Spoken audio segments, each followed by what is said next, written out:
Good morning students. मैं doctor Ravinder Verma आज आपके लिए भौगोलिक चिंतन से एक नया टॉपिक लेकर आया हूँ, पॉल विडाल डी लाप्लास। यह जो टॉपिक है first grade, MA, net, set and other competition exam के लिए उपयोगी है। यदि यह टॉपिक आपको पसंद आए तो इसे लाइक, शेयर व सब्सक्राइब करना ना भूलें तथा ज़्यादा से ज़्यादा शेयर व सब्सक्राइब करें व कमेंट्स करें। तो आज का अपना टॉपिक है Vidal de Laplace. Vidal de Laplace एक प्रकार से फ्रांसीसी भूगोलवेता थे जिनका जन्म 22 जनवरी 1845 ईस्वी को माना जाता है तथा इनकी मृत्यु 5 अप्रैल 1918 को मानी जाती है। तो आज का अपना जो टॉपिक है वो है Paul Vidal de Laplace. Paul Vidal de Laplace को मानव भूगोल का संस्थापक माना जाता है। यानी जो विडाल डी लाप्लास हैं इन्हें मानव भूगोल का संस्थापक माना जाता है।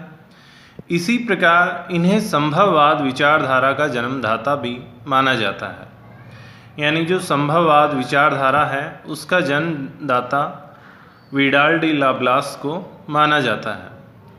इसी प्रकार फ्रांस में भूगोल के विकास का जो प्रमुख श्रेय दिया जाता है वो ब्लास को ही दिया जाता है।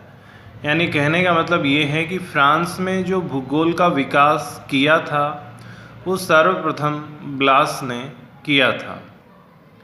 इसी प्रकार लाप्लास को संभववाद का कट्टर समर्थक भी माना जाता है। यानी जो विडाल डी लाप्लास हैं, जो संभववाद विचारधारा के जन्मदाता जिन्हें माना जाता है, ये एक प्रकार से संभववाद के कट्टर समर्थक भी थे। इसी प्रकार ब्लास ने कहा कि प्रकृति द्वारा मानव को अनेक संभावनाएं प्रदान की जाती हैं। यानी जो विडाल डी लाप्लास हैं,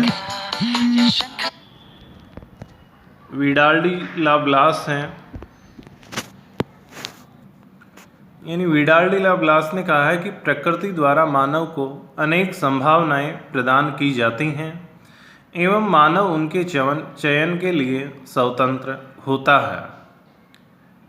इसी प्रकार ब्लास ने कहा कि प्रकृति सलाहकार से अधिक कुछ भी नहीं है। यानी ब्लास ने प्रकृति के लिए कहा है कि प्रकृति एक सलाहकार से अधिक कुछ भी नहीं है। इसी प्रकार उन्होंने कहा है कि nature is never more than an adviser. Nature is never more than an adviser. तो ऐसे कथन कई बार एग्ज़ाम में दे दिए जाते हैं और पूछा जाता है कि ये कथन किसके हैं। इससे अगला जो कथन आता है वो है लाप्लास के अनुसार प्राकृतिक भूदृश्य के विकास पर सांस्कृतिक भूदृश्य का प्रभाव पड़ता है। यानी लाप्लास ने कहा है कि प्राकृतिक भूदृश्य का विकास पर सांस्कृतिक भूदृश्य का प्रभाव पड़ता है।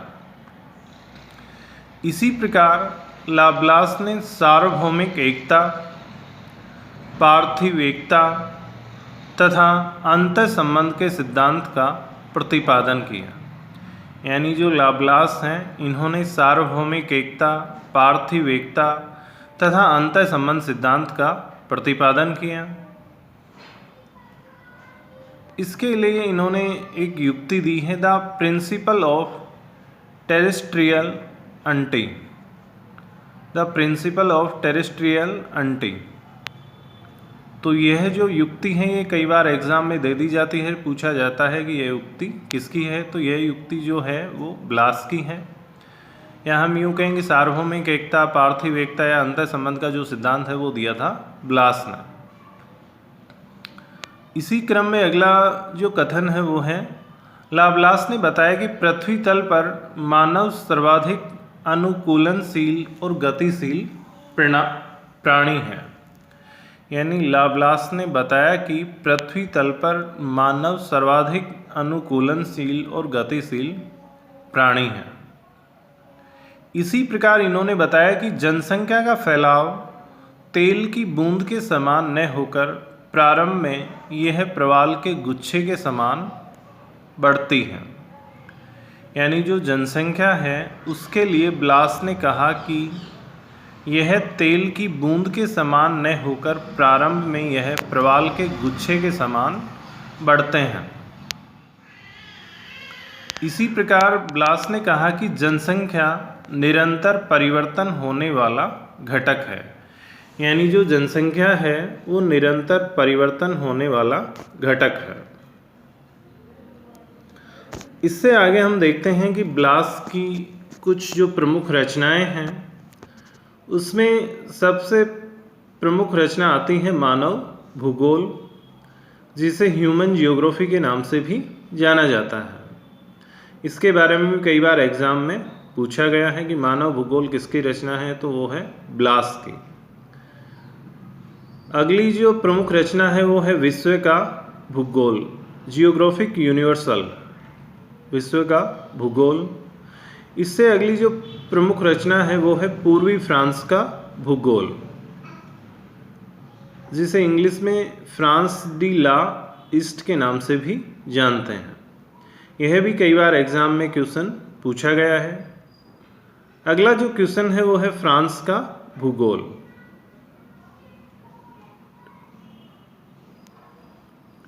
टेबल्यू डी ला जियोग्राफिक डी ला फ्रांस, यानी फ्रांस का जो भूगोल है वो है लाब्लास की।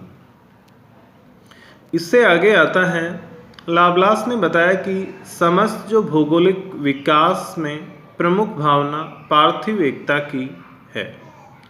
यानी ब्लास ने कहा कि समस्त जो भौगोलिक विकास है उसमें जो प्रमुख भावना होती है वो पार्थिव एकता की होती है।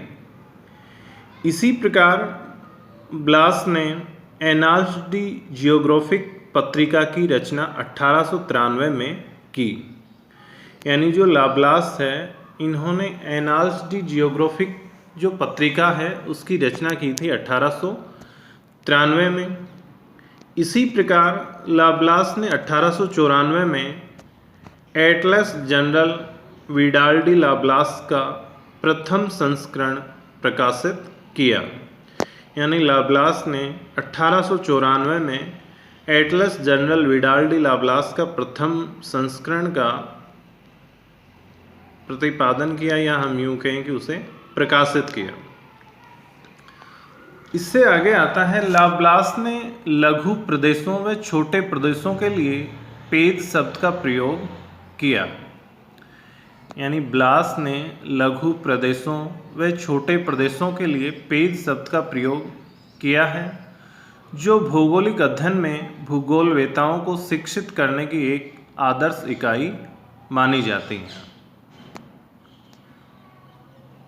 लाब्लास ने बताया कि प्रकृति मानव के लिए सीमाएं निर्धारित करती हैं।